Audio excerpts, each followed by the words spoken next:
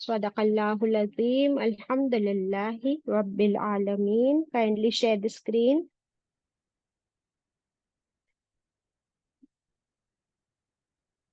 सूरत अल फलक और सूरत अन्नास, इन दोनों सूरतों को क्या कहा जाता है? मुअज़्ज़तैन। लिख लीजिए, क्या कहा जाता है? मुअज़्ज़तैन। क्या मतलब है इसका? पनाह लेने वाली सूरत। हाँ, पनाह लेने वाली सूरतें, यानी अल्लाह से दुआ करने वाली ये दोनों सूरतें हैं कि अल्लाह तू हमें अपनी पनाह में ले ले। ठीक है, तो कौन सी दोनों सूरतों को मुअज़्ज़तैन कहा गया है? कुल औज़ु बोलिए। बिरब्बिन नास, कुल औज़ु बिरब्बिल फलक। नास एंड हम्म, फलक। सूरह नास और सूरह फलक दोनों को कहा गया है मुअज़्ज़तैन। तैन का मतलब ही वहां पे दो हो जाता है, दो के लिए आता है। और जो वर्ड हमको आऊज़ु में मिलता है, आऊज़ु में हम अल्लाह से क्या कहते हैं? आऊज़ु बिल्लाहि मिनश शैतानिर रजीम कहते हैं ना। कब कहना होता है ये? कब जब पढ़ते हैं हम हम लोग शैतान आऊज़ु?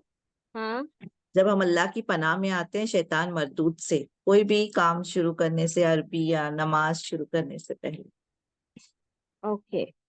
कुरान पाक में अल्लाह सुब्हानहू तआला ने फरमाया कि कुरान पढ़ने से पहले अल्लाह की पनाह शैतान से, यानी अल्लाह से दुआ मांग लो कि अल्लाह हमें शैतान से महफूज रखे। तो फिर क्यों शैतान से महफूज रहना चाहते हैं हम? क्योंकि अल्लाह ताला ने कुरान पाक में बार बार फरमा दिया कि शैतान कौन है? तुम्हारे लिए अदुव्वुम मुबीन, खुला दुश्मन है वो तुम्हारा। तो उससे बचने के लिए अल्लाह ताला ने हमारे पास एक जबरदस्त वेपन दे दिया, और वो क्या है? आऊज़ु बिल्लाह, आऊज़ु बिल्लाहि मिनश शैतानिर रजीम। अब इस सूरह फलक और सूरह नास में भी अल्लाह ताला ने इन दोनों सूरतों को हमारे लिए दुआएं बनाकर नाजिल फरमाई कि तुम अल्लाह से दुआ मांगो। और कौन सी सूरत दुआ के फॉर्म में नाजिल हुई है कुरान में? सूरह फातिहा। वेरी गुड, सूरत अल फातिहा। वो भी क्या है? दुआ है। और अब हम सीख रहे हैं दो सूरतें जो दुआ की फॉर्म में है, अल फलक और नास। हम्म? ये कुरान पाक की आखिरी दो सूरतें हैं, मुअज्जतैन कहा गया है। बिस्मिल्लाहिर्रहमानिर्रहीम। अल फलक, फलक के माने क्या है? लिख लीजिए, डिक्शनरी मीनिंग ऑफ फलक is to tear open, to rip open, किसी चीज को फाड़ना। ठीक है, फलक फाड़ना, फट कर निकलना। ठीक है, अब सूरा की शुरुआत करते हैं। बिस्मिल्लाहिर्रहमानिर्रहीम। कुल, कुल से शुरू हुई। इससे पहले हमने कौन सी सूरा पढ़े? सूरत इखलास। वो भी किससे शुरू हुई थी? कुल से। तो हमको शुरू, ये जो है ना, चार सूरतें मिलती है ना जो कुल से शुरू होती है। एक तो है सूरह काफिरून, सूरह इखलास, सूरह फलक और सूरह नास। कुल से शुरू होने वाली सूरतें। कुल का मतलब क्या है? आप कह दीजिए, ए नबी करीम सल्लल्लाहु अलैहि वसल्लम, आप कह दीजिए। क्या कह दीजिए? और कहना तो कैसे कहना? और कुल क्या है? हुक्म है। ठीक है, कुल क्या है? हुक्म है। अब जब कुरान नाजिल हुआ रसूलुल्लाह सल्लल्लाहु अलैहि वसल्लम पर, तो ये हुक्म किसके लिए था? रसूलुल्लाह सल्लल्लाहु अलैहि वसल्लम के लिए, कि से आप कह दीजिए। जब ये मैं पढ़ रही हूँ, तो फिर ये हुक्म किसके लिए है? मेरे लिए। अभी ये कुरान कौन पढ़ रहा है? मैं पढ़ रही हूँ, आप पढ़ रहे हो। तो फिर ये हुक्म किसके लिए है? बताइए। हम सबके लिए। Exactly exactly. तो हम इसे सिर्फ ऐसे नहीं पढ़ेंगे कि ए नबी करीम सल्लल्लाहु अलैहि वसल्लम, ये सिर्फ आपके लिए है और आप ही कह दीजिए। तो फिर हम क्या कर रहे हैं? हम क्यों पढ़ रहे हैं? तो अब सबसे पहले ये बात अगर हमारे दिमाग में उतर जाए कि ये अल्लाह ताला का हुक्म मेरे लिए है, और मेरे लिए भी है, तुम्हारे लिए भी है, आप सल्लल्लाहु अलैहि वसल्लम के लिए भी था। क्या कहने के लिए फरमाया जा रहा है? आऊज़ु, आऊज़ु, अऊज़ु। हम लोग आऊज़ु बोलते, आऊज़ु से आऊज़ु, मैं पनाह में आती हूँ। आई सीक रेफ्यूज। मुझे प्रोटेक्शन चाहिए। कौन मांगता है प्रोटेक्शन? प्रोटेक्शन, हिफाजत किसको चाहिए होती है? वो जो ये चीज माने कि मुझे जरूरत है। किस चीज की? हिफाजत की। तो फिर मुझे क्या करना होगा? पहले तो ये मानना होगा कि मैं कमजोर हूं, मुझे प्रोटेक्शन की जरूरत है, और मैं मांगू। तो मांगने वाले के हाथ कैसे होते हैं? नीचे या ऊपर? नीचे। हाँ, मेरे हाथ नीचे है, मैं कमजोर हूं, आई एम वीक, और मुझे हिफाजत चाहिए, मुझे पनाह चाहिए। तो मांगने वाले का ईगो बड़ा होता है या छोटा या निल?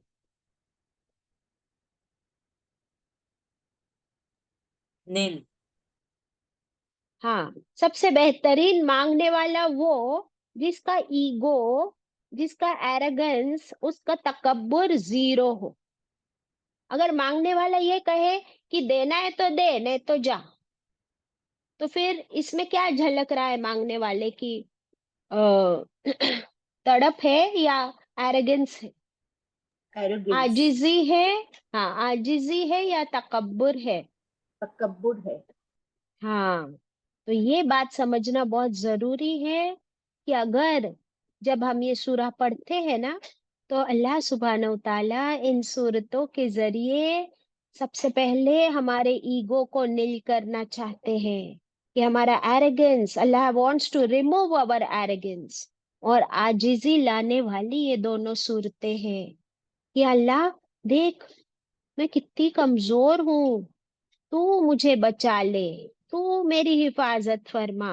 मैं तो आ गई तेरी हिफाजत में, क्योंकि तूने सिखाई ये सूरतें। फरमाया कि मुझसे इस तरीके से मांगो। कुल में ये आ गया कि तुम इस तरह मांगो तो मैं तुमको दूंगा। ठीक है।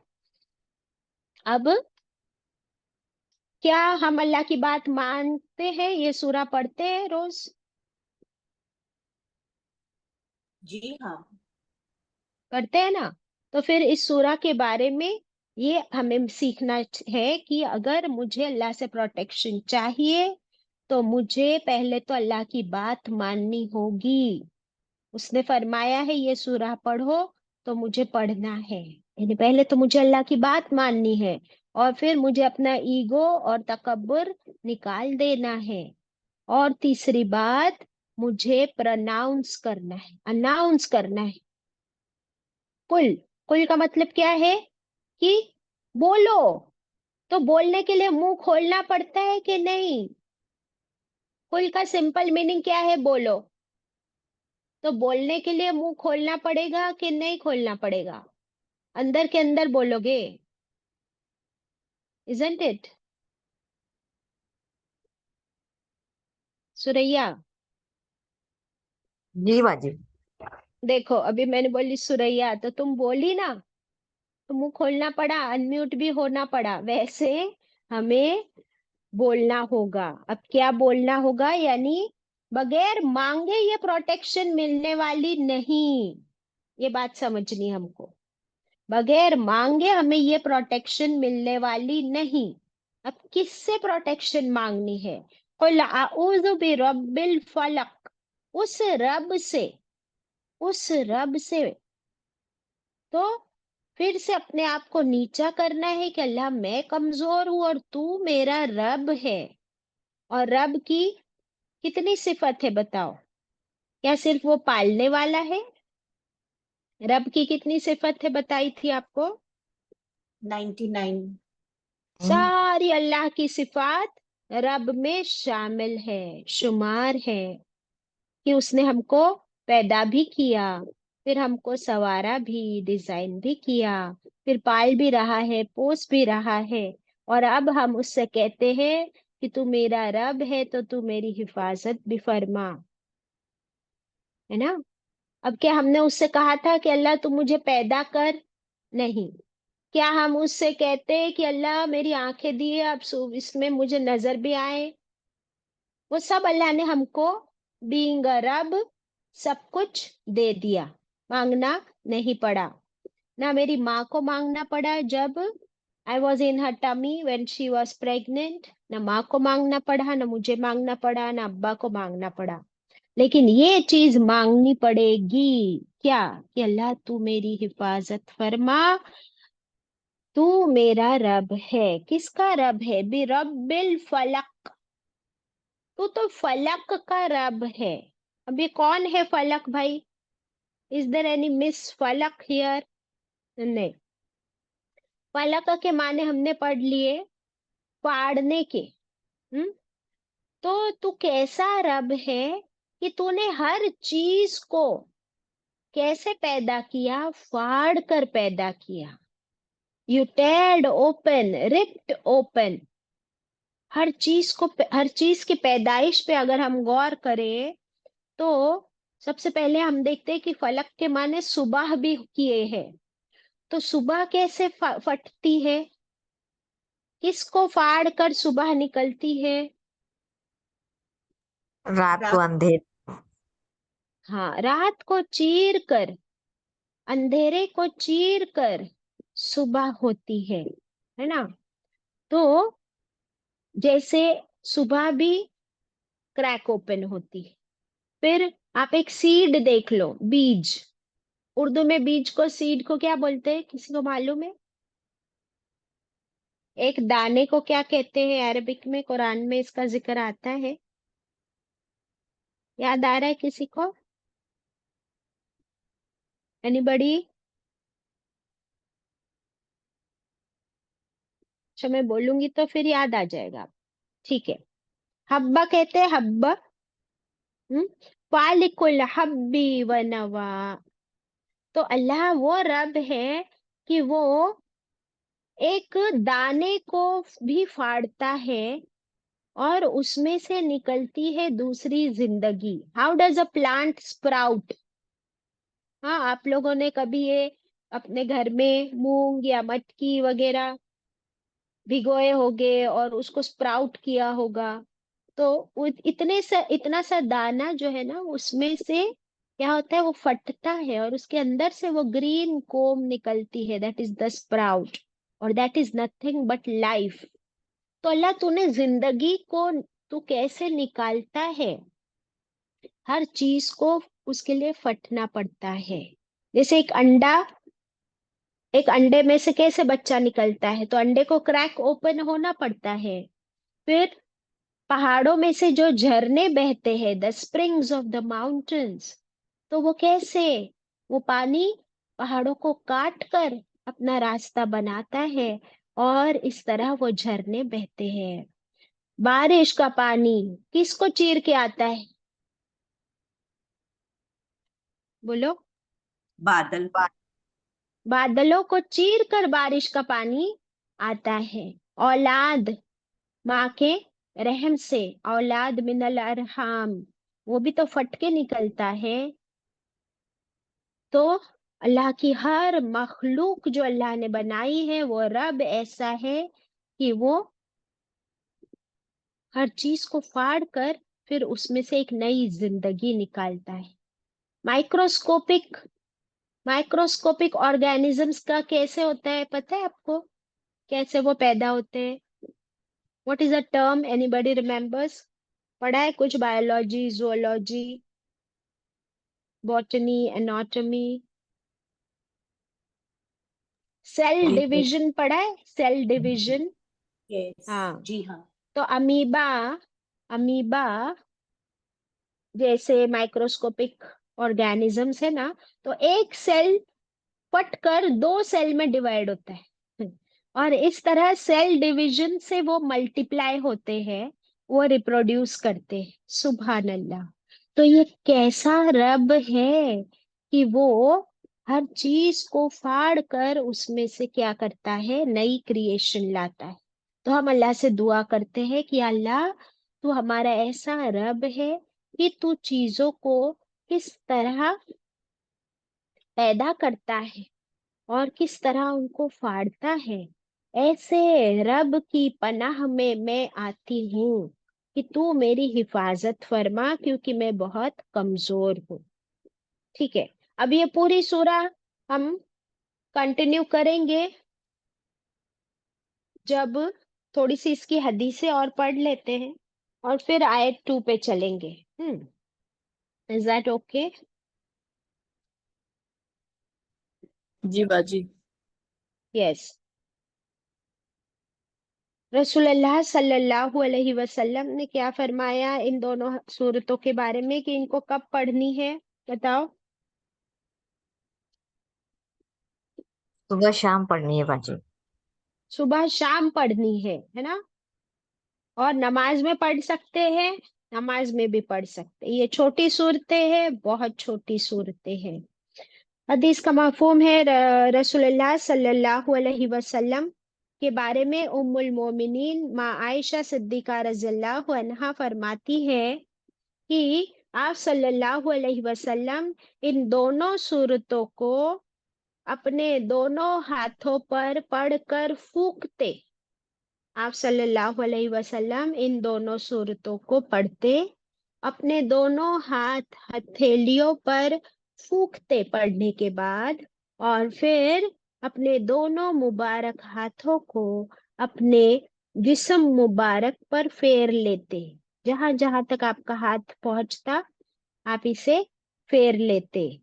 तो ये दोनों सूरतें सिर्फ हिफाजत पढ़ना नहीं है, इसे दम भी करना है और दम करके अपने जिस्म पर इसे फेर देना है। माँ आयशा रज़ियल्लाहु अन्हा फरमाती है कि जब आप सल्लल्लाहु अलैहि वसल्लम का आखिरी वक्त था और वो थोड़ा सा उनको चक्कर या अनकॉन्शियस हालत में चले जाते, तो फिर माँ आयशा रज़ियल्लाहु अन्हा खुद इन सूरतों की तिलावत पढ़ के अपने खुद के हाथों पर दम करके फिर आप सल्लल्लाहु अलैहि वसल्लम के मुबारक जिस्म पर फेर देती। अल्लाह अकबर। हजरत उकबा रज़ियल्लाहु अन्हु के बारे में स्पेशली आता है कि हजरत उकबा रज़ियल्लाहु अन्हु जब आप सल्लल्लाहु अलैहि वसल्लम के साथ एक मर्तबा सफर में थे, तो रसूलुल्लाह सल्लल्लाहु अलैहि वसल्लम ने फरमाया, ए उकबा, ए उकबा, सुन लीजिए, क्या मैं तुम्हें ऐसी सूरतों के बारे में बताऊं, क्या मैं तुम्हें ऐसी 3 सूरतों के बारे में बताऊं जिन ऐसी सूरतें ना तौरात, ना इंजील और ना जबूर और ना कुरान में उतरी। ऐसी 3 सूरतें कि इन जैसी सूरतें ना तौरात, ना इंजील, ना जबूर और ना कुरान में उतरी। ऐसी 3 सूरतें मैं तुम्हें पढ़ाऊं। तो वो सहाबी उकबा रज़ियल्लाहु अन्हु तो बिल्कुल इतना खुश, बोले बेशक आप मुझे पढ़ाइए। तो रसूलुल्लाह सल्लल्लाहु अलैहि वसल्लम ने उन्हें सूरे इखलास, कुल हुवल्लाहु अहद, सूरे फलक, कुल आऊज़ु बिरब्बिल फलक, सूरे नास, कुल आऊज़ु बिरब्बिन नास पढ़ाई। फिर फरमाया, देखो ए उकबा, इन्हें ना भूलना और हर रात इन्हें पढ़ लिया करना। क्या फरमाया? इन्हें ना भूलना और इन्हें हर रात पढ़ लिया करना। बाजी लेकिन ये तो कुरान में है ना बाजी। तो कुरान में ऐसी कोई सूरतें नहीं इन तीनों के जैसी। You understand? ओके बाजी, जी बाजी, जजाक। Good question, good question.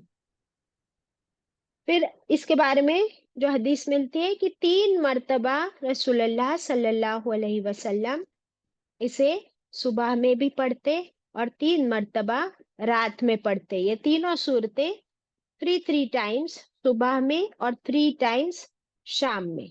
यानी क्या करते? सूरह इखलास में क्या डिक्लेयर करते, प्रनाउंस करते कि अल्लाह एक है, अल्लाह जैसा और कोई है नहीं, यानी नो शिर्क।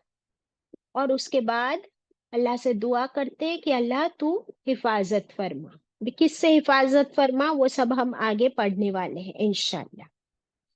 अगर आप डॉक्टर के पास जाते हो और डॉक्टर आपको किसी बीमारी की मेडिसिन दे दे, तो वो आपको ये कहे कि ये वाली एक गोली और ये वाली एक और ये एक, ये 3 गोलियां हैं, ये तुमको सुबह में भी खानी है और रात में, twice a day.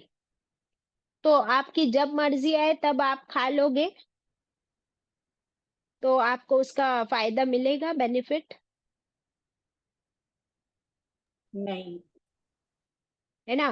Twice a day का मतलब क्या होता है, कोई बताएगा मुझे? कि जब डॉक्टर आपको कोई गोली बोलता है कि ये 2 टाइम्स लेनी है आपको दिन में, तो आप मुझे बता सकते हो कि ये 2 टाइम्स को कैसे आप लेते हो? एनीबडी? या कोई डॉक्टर किसी दवाई को 3 बार लेने बोलते, तो फिर आप उसको 3 बार कैसे लेते हो? फारा बताओ जो 2 बार लेनी होती है वो generally we have to keep 12 hours का गैप, और जो 3 बार होती है we have to keep around 8 hours का गैप। वेरी गुड फारा, ये बहुत जबरदस्त जवाब था। ये हम लोगों को समझना बहुत जरूरी है, क्योंकि किसी की सुबह 6 बजे हो जाती है और किसी की सुबह 10 बजे भी नहीं होती, किसी की 12 बजे भी नहीं होती, और किसी की रात 8 बजे हो जाती है और किसी की रात 12 बजे भी नहीं होती।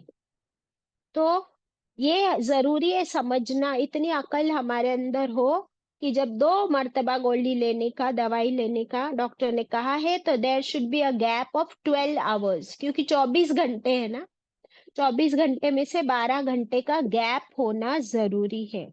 अगर आपने सुबह की गोली सुबह 8 बजे ली है, तो फिर रात में आपको कब लेनी है फिर वो रात का डोज? रात के रात 8 में। बजे हाँ, इतना हमको समझना है। और अगर 3 टाइम्स है तो 8 आवर्स का गैप होना चाहिए, 8 3 जा 24। अब दवाइयों का तो बड़ा हम लोग एहतियात रखते हैं, पर ये दवाई जो हमको मिली है, सूरह फलक, सूरह नास और सूरह इखलास, रसूलुल्लाह सल्लल्लाहु अलैहि वसल्लम ने अगर फरमा दिया कि इसे सुबह शाम पढ़ना है, तो इसमें भी हमें क्या करना है फिर? बिल्कुल, इसका मतलब ये जो मेडिसिन उठे है, सूर सूर्य उठे फलक और सूर्य नास, ये मेडिसिन का असर कितनी देर तक रहेगा, इसका मतलब? 12 घंटे बाजी। हाँ, यानी अगर तुम सुबह में पढ़ते हो तो 12 घंटे तक तुम अल्लाह की हिफाजत में आ गए हो। अभी 12 घंटे हो गए, अभी फिर से पढ़ लो ताकि तुम फिर से अल्लाह की हिफाजत में आ जाओ। समझ आ रही है? तो ये इन दवाओं की, यानी इन दुआओं का असर है। डॉक्टर्स भी कहते हैं ना, किसी बीमारी के लिए सिर्फ दवा नहीं, दुआ भी। तो इसी तरह हम मल्टीविटामिन्स कितने ही लेते हो, साथ साथ में ये दुआएं भी हम पढ़े हिफाजत के लिए। अब हम देखेंगे कि क्या सच में बीमारियों का इलाज भी इन सूरतों में है। तो बेशक इसके बारे में हम देखेंगे कि रसूलुल्लाह सल्लल्लाहु अलैहि वसल्लम पर जादू किया गया था, और इस जादू को पहले तो पहचानना। देखिए, कोई बीमारी होती है अभी, तो वो बीमारी या तकलीफ को पहले पहचानना जरूरी होता है कि ये क्या तकलीफ है। और जब पहचान हो जाए, तब फिर एक्सपर्ट जो होते हैं डॉक्टर्स, वो उसका इलाज बताते हैं। अभी ये जो रसूलुल्लाह सल्लल्लाहु अलैहि वसल्लम को तकलीफ हो गई, ऐसी तकलीफ कि रसूलुल्लाह सल्लल्लाहु अलैहि वसल्लम भूलने लगे, उनको उनके थोड़ा सा ऐसा असर हो गया कि भूलने की कैफियत होने लगी। हम्म माँ आयशा रज़ियल्लाहु अन्हा फरमाती है कि आप सल्लल्लाहु अलैहि वसल्लम भूल जाते कि वो अपनी बीवी के पास आए हैं या नहीं आए। सर दर्द, हल्का सा सर दर्द रहने लगा, सर चकराने लगा। तो ये कुछ सिम्टम्स थे जो रसूलुल्लाह सल्लल्लाहु अलैहि वसल्लम को होने लगे। फिर पता नहीं कि क्या हो रहा है। फिर एक हदीस में आता है कि जिब्राइल अलैहिस्सलाम आप सल्लल्लाहु अलैहि वसल्लम के पास तशरीफ लाए और फरमाया, ए मोहम्मद, देखिए क्या फरमाया, ए मोहम्मद सल्लल्लाहु अलैहि वसल्लम। कौन आए आपके पास? जिब्रील अलैहिस्सलाम। हाँ, और क्या फरमाया? ए मोहम्मद सल्लल्लाहु अलैहि वसल्लम। हाँ, क्या आप बीमार हो? पूछा, क्या आप बीमार हो? आप सल्लल्लाहु अलैहि वसल्लम ने फरमाया हाँ। तो जिब्राइल अलैहिस्सलाम ने एक दुआ पढ़ी। उस दुआ का मीनिंग है, ए अल्लाह, अल्लाह के नाम से मैं दम करता हूँ हर उस बीमारी से जो तुझे दुख पहुंचाए, और हर हासिद यानी जलने वाले की जलन और बुरी नजर से अल्लाह तुझे शिफा दे दे। कौन सी दुआ है ये? बिस्मिल्लाहि अर्किकी मिन कुल्ली दाई युज़िक व मिन शर्रि कुल्ली हासिदिन व आइनी अल्लाहु यशफीक। अल्लाह शिफा दे दे तुझको। ये वाली दुआ मैं शेयर करूंगी इंशाल्लाह स्क्रीन पर आप लोगों के साथ by the end of the class. अगर सूरह आपको मिल जाए तो आप इसे लगा दो। बिस्मिल्लाही आरकी से शुरू होती है। अब क्या हुआ कि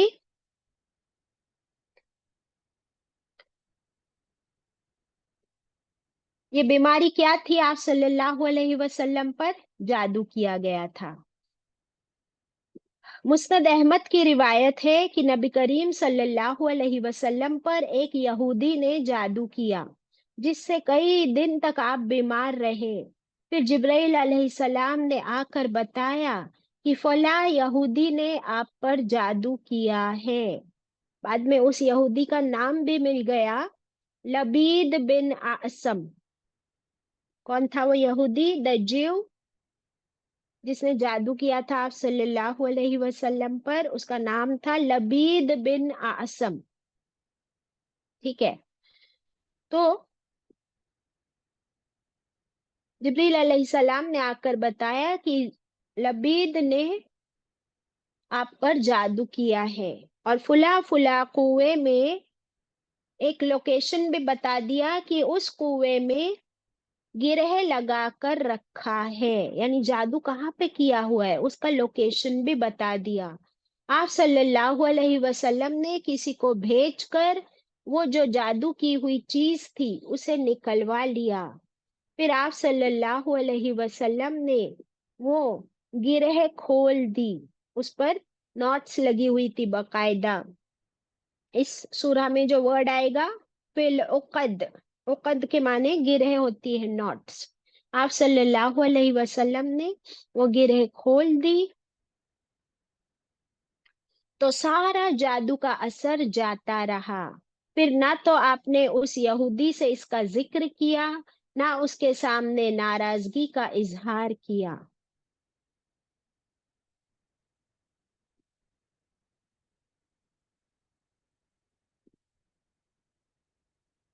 जब ये हालत आप सल्लल्लाहु अलैहि वसल्लम की खत्म हो गई, तो एक दिन आपने फरमाया, ए आयशा, मैंने अपने रब से पूछा तो मेरे रब ने मुझे बता दिया कि ये सारा माजरा क्या था।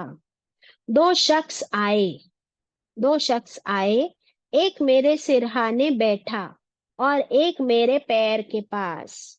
ये कौन थे दो शख्स? ये फरिश्ते थे। ये दोनों मेरे पास आए, एक फरिश्ता मेरे सिरहाने बैठा और एक मेरे पैर के पास।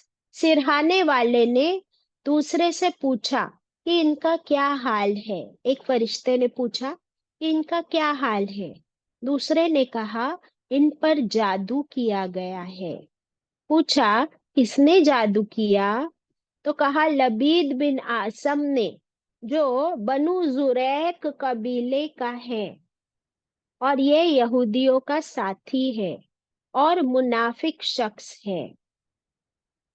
देखिए, वो दोनों फरिश्ते आपस में बात कर रहे हैं, और इस तरह आप सल्लल्लाहु अलैहि वसल्लम को सारी खबर दे दी गई कि वो लबीद बिन आसिम कौन से कबीले का आदमी है? बनु जुरैक। और वो किसका साथी है? यहूदियों का साथी है। और वो कैसा शख्स है? वो मुनाफिक शख्स है। तीन चीजें इसके बारे में बता दी गई। फिर पूछा, किस चीज में जादू किया है? वो दोनों फरिश्ते एक दूसरे से पूछ रहे, किस चीज में जादू किया? कहा कि सर के बालों में और कंघी में। आप सल्लल्लाहु अलैहि वसल्लम के सर के बालों में और कंघी में जादू किया।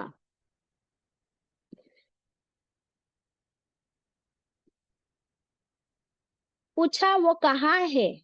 कहा, खजूर के दरख्त की छाल में, यानी खजूर का दरख्त का जो छाल होती है ना, the skin of the trunk of the tree, उस छिलके की के अंदर पत्थर की चट्टान के नीचे जरवान के कुएं में, लोकेशन बताया गया, एग्जैक्ट लोकेशन, कि जरवान का जो कुआं है उस कुएं में एक बड़ा सा पत्थर है, उस पत्थर के नीचे खजूर की छाल के अंदर लपेटा हुआ वो जादू किया गया है।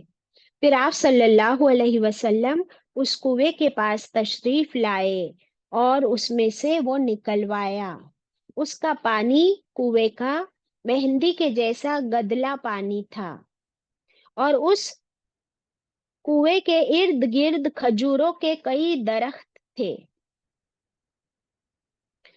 माँ आयशा रज़ियल्लाहु अन्हा ने पूछा कि ए अल्लाह के रसूल सल्लल्लाहु अलैहि वसल्लम, उनसे बदला लेना चाहिए, उन्होंने तुमको इतनी तकलीफ पहुंचाई, उनसे बदला लेना चाहिए।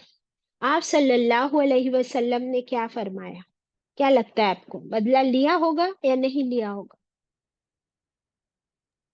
नहीं। मुकद्दसा कहती है नहीं, बाकी लोग क्या कहते हैं? कितने लोग कहते हैं कि आप सल्लल्लाहु अलैहि वसल्लम ने बदला नहीं लिया होगा? जरा हाथ ऊपर करें। देखिए माशाल्लाह कितने श्योर हो आप लोग। किसके बारे में श्योर हो? आप किसके सल्लल्लाहु बारे में? अलैहि वसल्लम के। हाँ आप सल्लल्लाहु अलैहि वसल्लम के अखलाक तो बेहतरीन अखलाक, रहमतुल लिल आलमीन।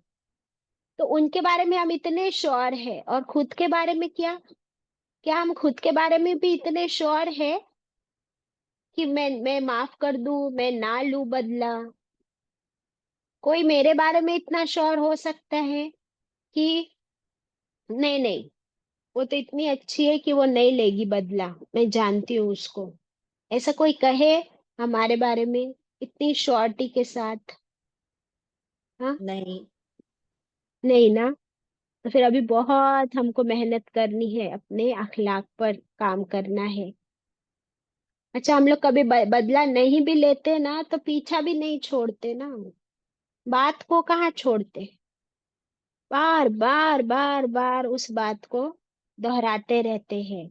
तो फिर यहाँ से भी हमारे अखलाक झलकते हैं कि कहाँ हम और कहाँ रसूलुल्लाह सल्लल्लाहु अलैहि वसल्लम। तो आप सल्लल्लाहु अलैहि वसल्लम ने फरमाया, हदीस के वर्ड्स आगे कंटिन्यू करती हूँ। उन्होंने फरमाया अल्हम्दुलिल्लाह। देखिए बदले की बात की तो क्या फरमाया? अल्हम्दुलिल्लाह, अल्लाह ताला ने मुझे तो शिफा दे दी। अल्हम्दुलिल्लाह, अल्लाह का शुक्र है, उसकी तारीफ कि उसने मुझे शिफा दे दी। और मैं लोगों में बुराई फैलाना पसंद नहीं करता। यानी ये भी नहीं किया कि जो आ रहा है हर एक के पास एक ही बात कर रहे, इससे क्या होता है? लोगों में बुराई फैलती है। तो फरमाया मैं लोगों में बुराई फैलाना पसंद नहीं करता। हम लोग क्या करते हैं कि अगर हमारे साथ किसी ने गलत किया तो सबको बताते हैं, तो सबके दिल में फिर उस इंसान की बुराई भर देते हैं। ये क्या, ये आप सल्लल्लाहु अलैहि वसल्लम की सुन्नत तरीका है? नहीं है। तो आज ये लेसन हमको सीखने मिला है, नहीं मिला? क्या करेंगे अब आगे से चांद आंटी? जी, बहुत बड़ा सबक मिला है कि हमको ये बुराइयों पे we should not ponder, let go, forgive, forget and move ahead. कहना कितना आसान है, करते वक्त क्या होता है? बहुत मुश्किल। हमारा ऐसा बहुत दिल मुश्किल अल्लाह अल्लाह लगता है। बना दे।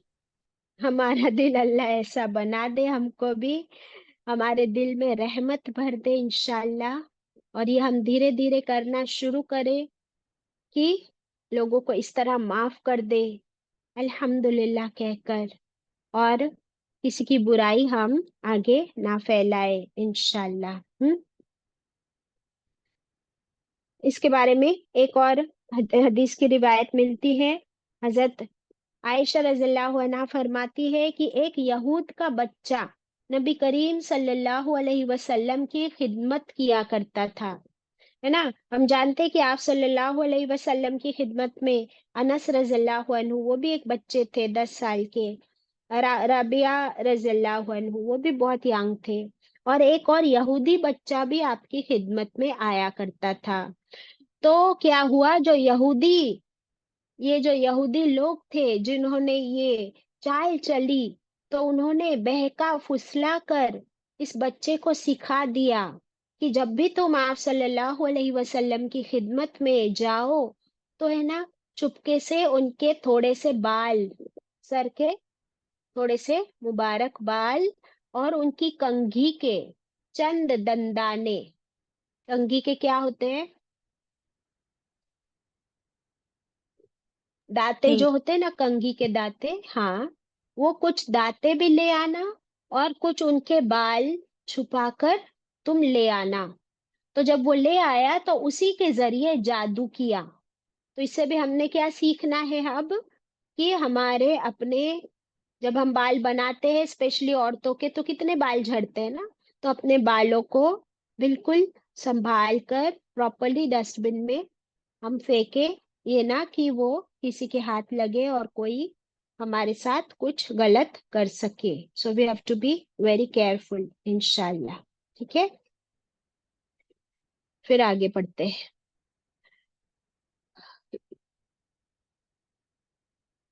हाँ, फिर ये बाल लेकर क्या किया, वो उस पे जादू किया जादूगर के जरिए, और उसे जरवान नाम के कुएं में उस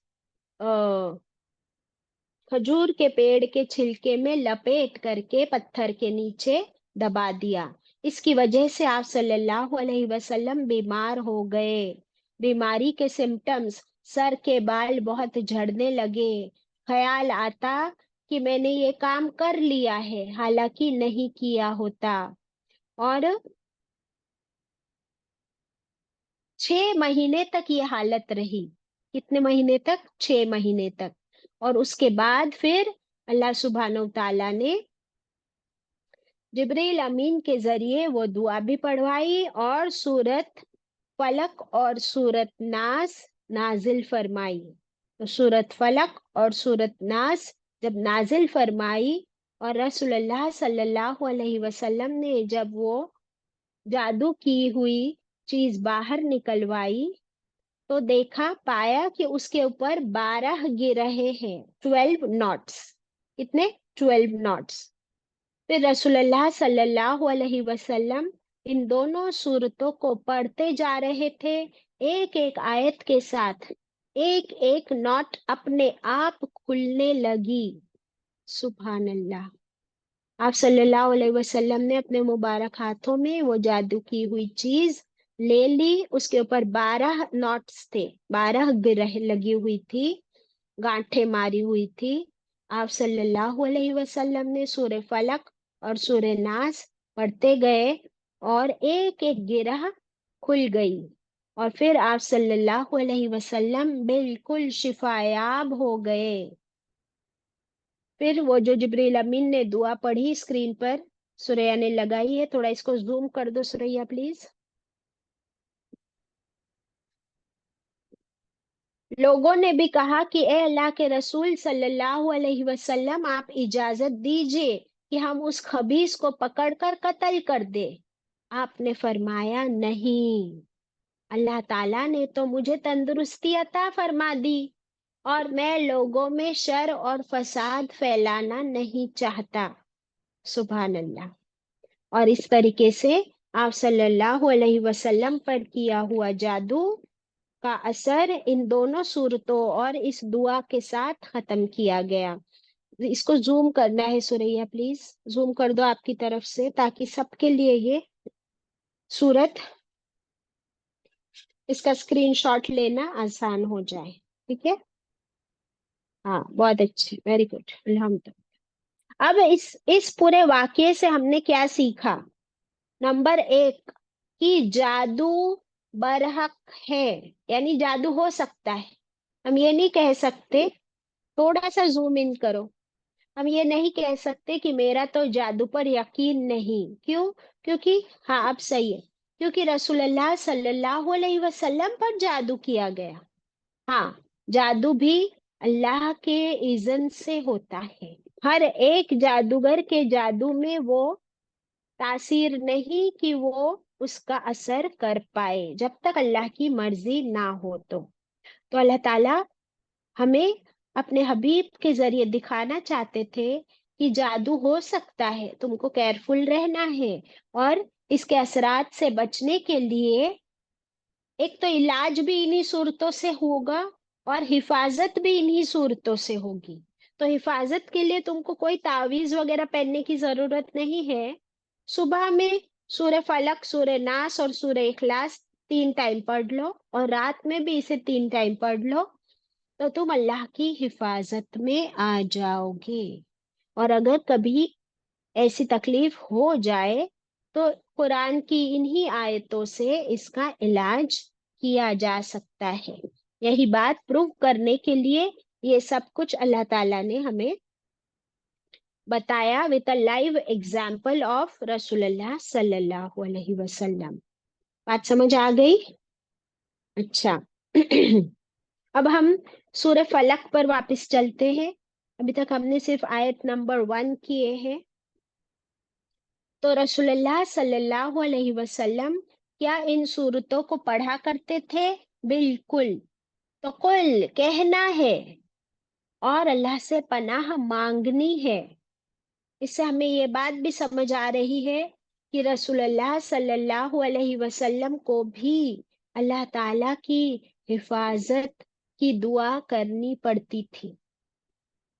इससे क्या समझ आ रहा है कि ना मैं, ना आप, ना रसूलुल्लाह सल्लल्लाहु अलैहि वसल्लम, कोई भी एब्सोल्यूट नहीं है। सिर्फ और सिर्फ अल्लाह की जात वो एब्सोल्यूट है। सारा पावर अल्लाह के हाथ में है और हिफाजत भी सिर्फ और सिर्फ वही फरमा सकता है। तो ये सूरा हमें अपनी कमजोरी का एहसास दिलाती है कि इंसान कितना कमजोर है ना। चले, मिन शर्रि मा खलक, आयत number 2। Kindly share the screen. आयत नंबर 2। अगर आयत नंबर 1 के साथ चले तो कुल आऊज़ु बिरब्बिल फलक कह दीजिए कि या अल्लाह, मैं पनाह में आती हूँ उस रब की जो फाड़ने वाला है। हर चीज को उसने कैसे पैदा किया? उसे फाड़ कर। मिन शर्री मा खलक। अब किस चीज से पनाह चाहिए? मिन शर्री, शर से। मिन शर्री, शर से। शर का मतलब क्या होता है? Evil, harmful, effect. एविल, किसका एविल? किसका शर? किसका नुकसान? मा खलक, हर उस चीज का जो उसने पैदा किया। किसने पैदा किया? अल्लाह ताला ने। पैदा भी किया अल्लाह ही ने। और अल्लाह ताला फरमाते हैं कि हर वो चीज जो अल्लाह ने पैदा की है वो तुम्हारे लिए हार्मफुल भी हो सकती है और यूजफुल भी हो सकती है। अल्लाह की हर क्रिएशन के दो पहलू है। Every coin has two sides, isn't it? होता है ना कॉइन का, हेड्स एंड टेल्स। वैसे अल्लाह की हर क्रिएशन के भी दो पहलू है, two phases, useful and harmful, beneficial and harmful. तो अब इस सूरा में अल्लाह ताला से हम ये दुआ करें कि अल्लाह तूने जो हर चीज बनाई है ना, चाहे वो लिविंग बीइंग हो या नॉन लिविंग, तेरी हर मखलूक के शर से तू मुझे बचा ले और अपनी पनाह में ले ले। तो मखलूक का शर क्या है?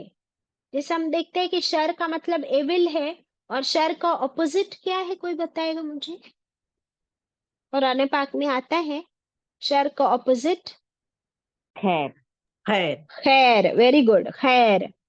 तो हर इंसान और हर मखलूक में शर भी है और खैर भी है। और जैसे फॉर एग्जाम्पल अगर आप सूरज देख लो, तो सूरज हमको लाइट भी देता है, एनर्जी भी देता है, बट उसके हार्मफुल रेज भी है। छुरी आप लिख लीजिए, नाइफ, तो आप उससे फायदे का काम भी कर सकती हो, लेकिन नाइफ से किसी का मर्डर भी हो सकता है, किसी को तकलीफ भी पहुंचा सकते हो। पैसा, पैसा क्या है कि आप पैसे से बहुत अच्छे काम भी कर सकते हो और पैसे से बहुत बुरे काम भी कर सकते हो। इल्म, नॉलेज, अब देखिए कि इसी इल्म की वजह से इंसान ने कितनी सारी वैक्सीन्स, मेडिसिन्स, सर्जिकल इंस्ट्रूमेंट्स बनाए, और इसी इल्म की वजह से atom bombs, nuclear bombs, bio weapons भी बनाए हैं, है ना। वही इल्म है। तो इल्म के अंदर भी खैर भी है और शर भी। आप देखिए कि एक गाड़ी है, कार में भी आप बैठे हो, तो वो कार आपके कितनी सहूलत की ट्रांसपोर्टेशन के लिए काम आती है, ट्रैवल के लिए, लेकिन it can be harmful at times.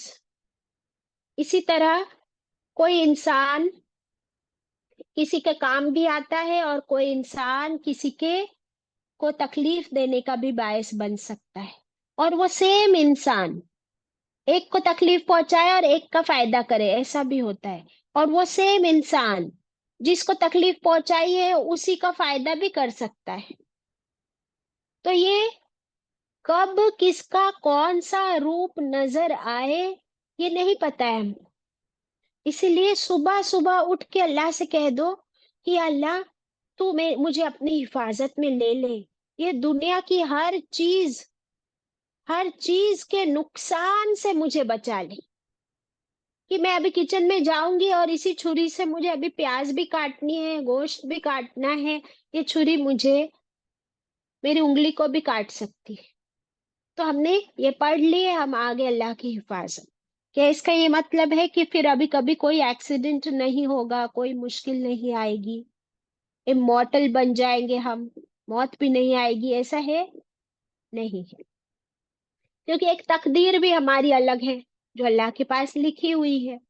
But अल्लाह ने जब हमें सिखा दिया है कि ये दुआ मांगो तो तुम्हारी हिफाजत की जाएगी, तो फिर अभी हमारे ईमान का भी हिस्सा बन गया कि क्या हम अल्लाह का हुक्म मानते हैं, इस सूरह पर ईमान लाते हैं। क्या हम अपनी कमजोरी को अल्लाह के सामने ओपनली प्रनाउंस करते हैं, क्योंकि ये इबादत है। दुआ मांगना भी इबादत है। अब बताओ, अब हमने एक फॉर्मूला सीखा आज। फॉर्मूला सीखा हमने, क्या फॉर्मूला सीखा? कि जब तक तुम अल्लाह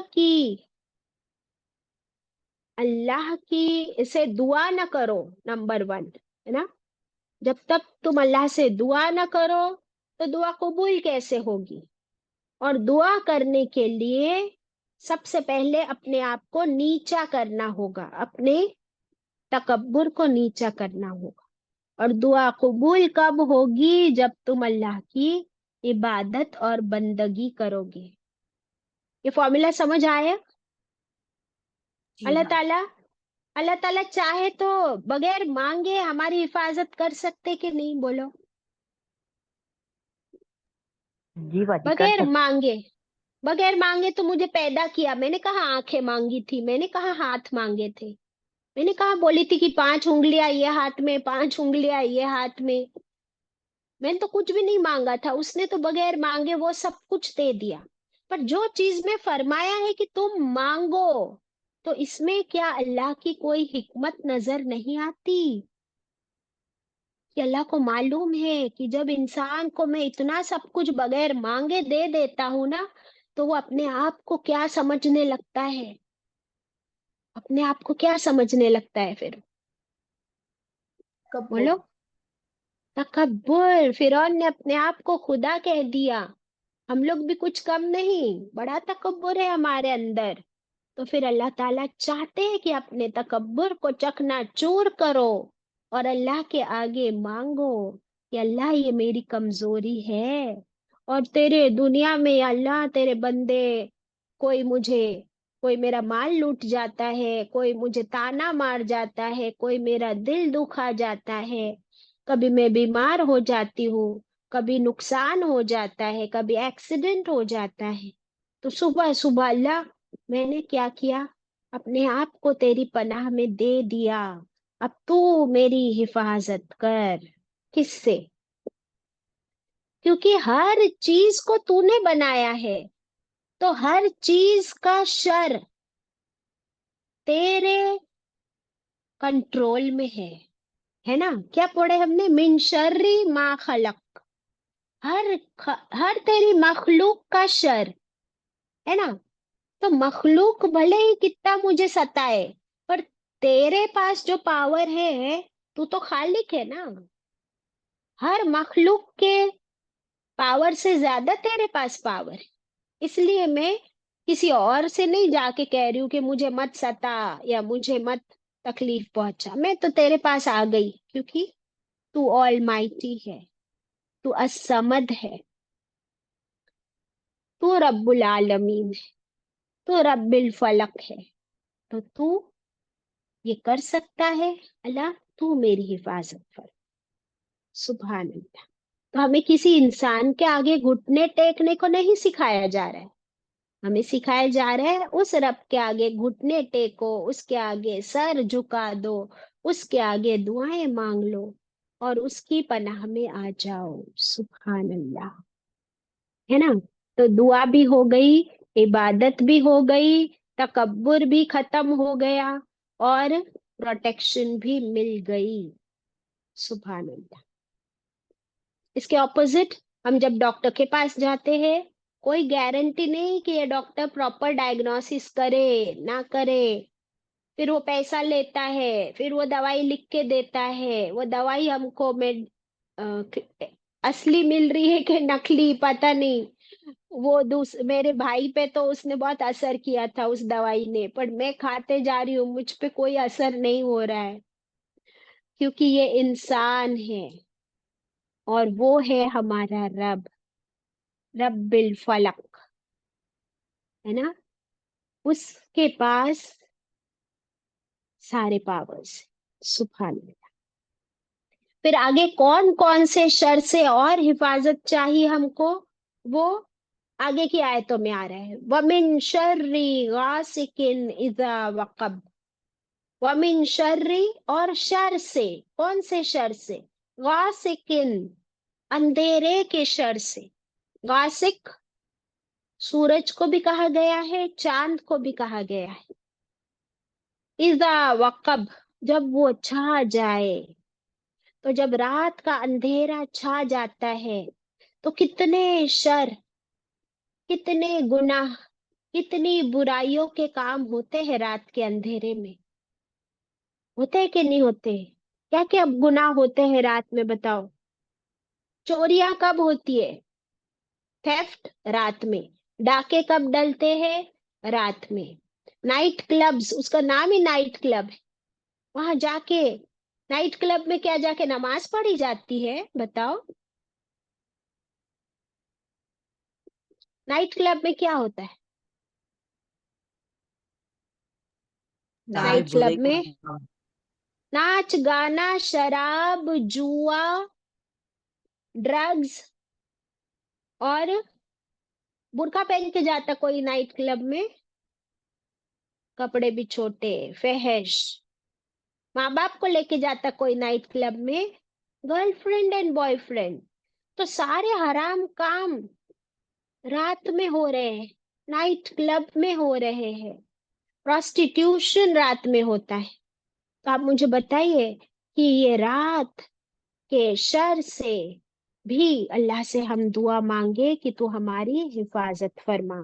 इसको कंटिन्यू करेंगे इंशाल्लाह जुमेरात के दिन, तब तक अल्लाह से इन सूरतों को पढ़कर अल्लाह की हिफाजत में आएंगे और आजिज़ी के साथ अल्लाह की इबादत करेंगे। व आखिर दावाना अनिल हम्दुलिल्लाहि रब्बिल आलमीन, रब्बना तकब्बल मिन्ना।